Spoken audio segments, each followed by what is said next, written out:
안녕하세요. 말씀과 삶의 균형 있는 성장을 전하는 바이블 라이프의 김남용 목사입니다. 오늘의 주제는 교회가 성탄절을 12월 25일에 지내는 이유라는 제목으로 함께 살펴보겠습니다. 조금 있으면 많은 사람들이 기다리는 성탄절이 다가오고 있습니다. 성탄절은 기독교의 전통적인 절기입니다. 그런데 많은 사람들이 성탄절을 기독교의 절기로 이해하기보다는 그저 전 세계인이 즐기는 즐거운 축제 정도로만 여기고 있습니다. 문제는 성탄절의 본질적인 의미가 점점 퇴색되어져 간다는 데 있습니다. 그래서 성탄절이 단순한 오락과 상술이 난무하는 날로 변질되어져 가고 있습니다.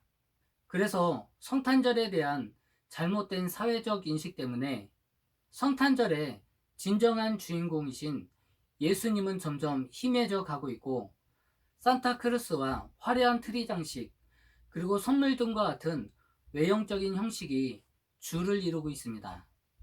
그리고 우리 주변에서 독버섯처럼 번지고 있는 이단들이 교회가 성탄절을 12월 25일에 지키는 것을 비판하며 성도들을 미혹하고 있습니다. 그래서 오늘은 성탄절의 유래와 논쟁, 그리고 진정한 의미에 대해서 살펴보겠습니다. 크리스마스는 그리스도를 뜻하는 크라이스트와 예배를 뜻하는 미사가 합쳐진 말로 그리스도께 드리는 미사의 줄임말입니다. 그러므로 크리스마스는 우리를 구원하시기 위해서 구주로 오신 아기 예수의 탄생을 축하하며 예배 의식을 드리는 날입니다. 그리고 성탄절을 엑스마스라고도 표기합니다. 엑스는 헬라어로 그리스도를 뜻하는 크리스토스의 첫 글자인 키를 가리킵니다. 그리고 여기에 예배를 뜻하는 마스가 합쳐진 단어로 크리스마스와 동일한 의미를 가지고 있습니다. 우리나라에서는 선교사들이 들어오면서 곧바로 1885년부터 성탄절을 지키게 되었습니다. 성경은 예수님이 탄생하신 날짜를 기록하고 있지 않습니다. 그래서 예수님의 탄신일이 언제인지는 정확하게 알 수 없습니다. 성경이 기록하고 있는 예수님의 탄생에 대한 기록은 로마의 황제 아구스토가 호적 명령을 내림에 따라 모든 유대인들이 고향에 내려가서 호적 신고를 했던 때이었습니다. 그리고 이 호적 신고는 구레뉴가 수리아의 총독이 되었을 때 첫 번째 행해진 것이라고 기록하고 있습니다. 나사렛 동네에 살고 있었던 요셉이 자신의 약혼 여인 마리아와 함께 호적하기 위해서 베들레헴으로 내려갔다가 아기 예수를 낳은 때였습니다. 이러한 성경의 기록들을 보면 예수님이 탄생하신 연대는 가이사 아구스토가 호적 명령을 내렸던 해였다는 것을 알 수 있습니다.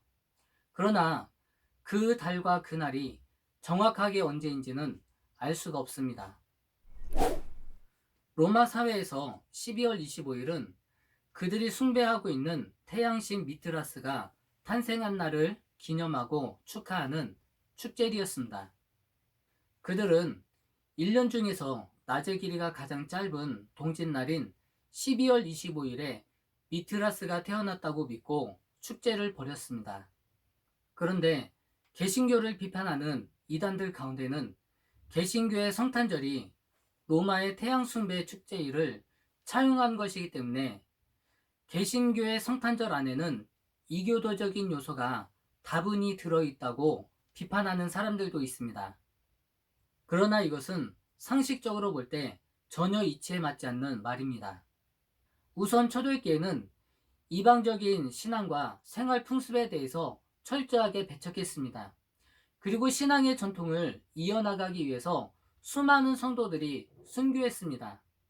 그런데 갑자기 교회가 이방 종교의 축제일을 예수님이 탄생하신 성탄절로 바꾸었다는 것은 상식적으로도 전혀 맞지 않는 이야기입니다. 교회력의 전문가인 토마스 텔리는 기독교의 대부분의 절기들은 유대교 절기에서 그 기원을 갖는다고 말했습니다. 그렇기 때문에 성탄절만 이방의 풍습에서 채용했다는 것은 교회력 측면에서도 전혀 맞지 않는 말입니다. 그리고 당시 서방교회는 예수님께서 12월 25일에 탄생하셨다고 믿고 성탄절을 지켜왔습니다. 이것은 적어도 기독교가 로마의 국교로 공인받기 이전인 3세기부터 서방교회를 중심으로 지켜왔습니다. 그러므로 성탄절은 이교의 풍속에 의해서 정해진 것이 아니라 유대 전통과 성경적인 근거를 통해서 정해진 것이라고 말할 수 있습니다.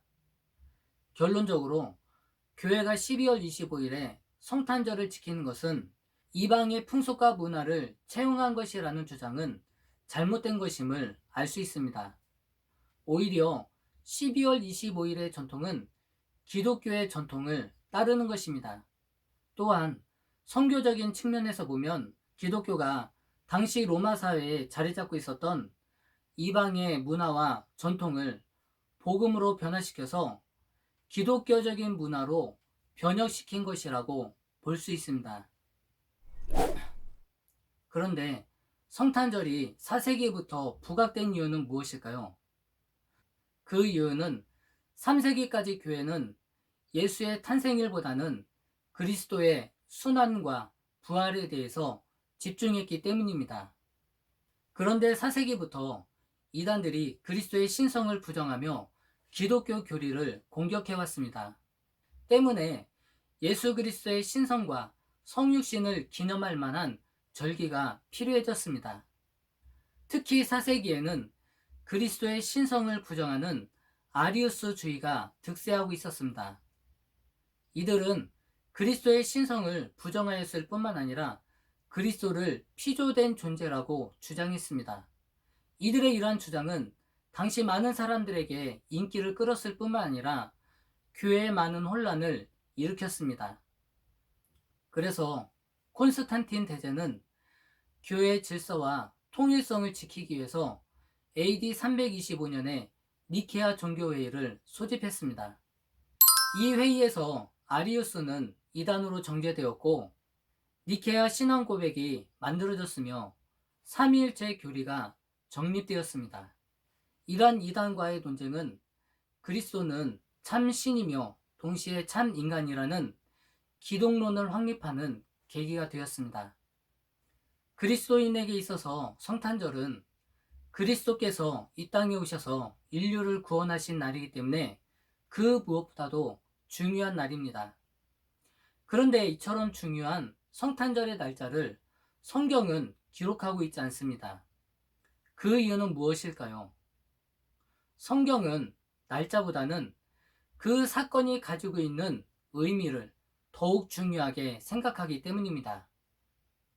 날짜가 중요한 것이 아니라 성탄, 즉 예수님께서 왜 인간의 몸을 입고 이 땅에 오셨는가에 초점이 맞춰져 있기 때문입니다. 따라서 성탄절의 진정한 의미는 인류의 구원에 초점이 있음을 알 수 있습니다.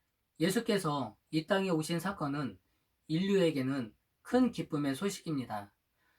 죄로 인하여 죽을 수밖에 없는 인류를 예수님께서 사랑하셔서 인간의 몸을 입고 이 땅에 오셨기 때문입니다. 그렇기 때문에 우리는 인류를 구원하시기 위해서 구세주로 오신 아기 예수님을 경배하고 예배하기 위해서 성탄절을 지키고 있습니다. 그런데 이단들 가운데는 교회가 지키고 있는 성탄절이 이교도의 축제일을 차용한 것이라며 기독교를 비판하고 있습니다. 그러나 교회는 기독교가 로마의 국교로 공인받기 그 이전부터 12월 25일에 성탄절을 지키며 전통을 지켜오고 있습니다.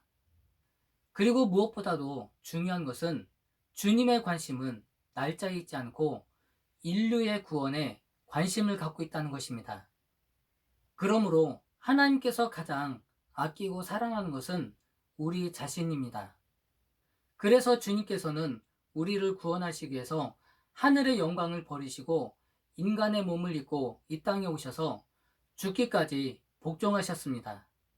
그러므로 우리도 이번 성탄절은 매년 습관처럼 반복되는 행사나 축제에서 그치지 않고 우리를 진정 사랑하시는 그 하나님을 인격적으로 만나며 친밀한 교제를 나누는 귀한 시간이 되시길 바랍니다. 오늘의 말씀이 여러분의 신앙생활에 도움이 되셨다면 구독과 좋아요로 바이블 라이프를 응원해 주시기 바랍니다. 물이 바다를 덮은 같이 여호와를 인정하는 것이 세상에 가득하게 되는 그날까지 바이블 라이프는 계속됩니다. 감사합니다.